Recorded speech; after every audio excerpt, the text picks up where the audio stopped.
Imagine करो एक आदमी है, फैमिली भी ठीक है, बिजनेस बहुत अच्छा चल रहा है, लेकिन एक दिन अचानक से उसके बिजनेस में कोई प्रॉब्लम आ जाती है। ऑब्वियसली वो घबरा जाता है। कोई उसे बोलता है कि एक एस्ट्रोलॉजर से मिल लो।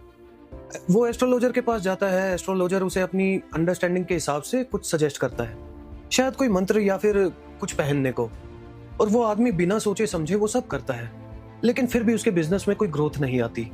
और अब सोचने वाली बात यह है कि उसने ये जो कुछ भी किया वो फेथ में किया या डर में। और यहीं पर मुझे लगता है कि एक इंटरेस्टिंग पॉइंट आता है कि हम स्पिरिचुअलिटी में कभी कभी कुछ चीजें सिर्फ इसलिए करते हैं क्योंकि हमें डर लगता है।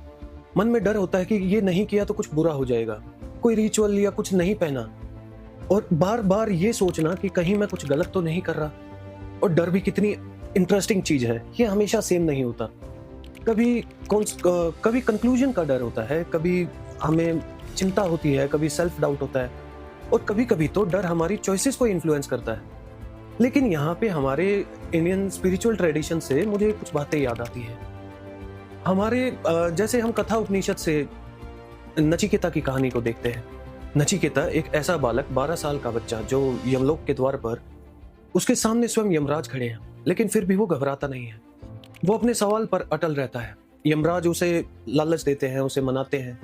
यमराज उसे कहते हैं कि सोना ले लो, तुम ताकत ले लो, तुम्हें मैं लंबा जीवन देता हूँ। लेकिन फिर भी वो लड़का कहता है कि मुझे मेरे सवाल का जवाब इन सब चीजों से ज्यादा कीमती है। और वहीं पर जब भगवत गीता में हम अर्जुन को देखें तो युद्ध के बीच में वो बहुत कंफ्यूज खड़ा है। उसके पास सब कुछ है, अस्त्र शस्त्र है, उसके पास एक्सपीरियंस है, और भगवान कृष्ण स्वयं उसके सारथी हैं। लेकिन फिर भी वो कहता है कि मुझे समझ नहीं आ रहा कि मैं क्या करूं, और भगवान जी से वो गाइडेंस मांगता है। तो मुझे लगता है कि शायद स्पिरिचुअलिटी का मतलब ये नहीं है कि हमें डर ही ना लगे।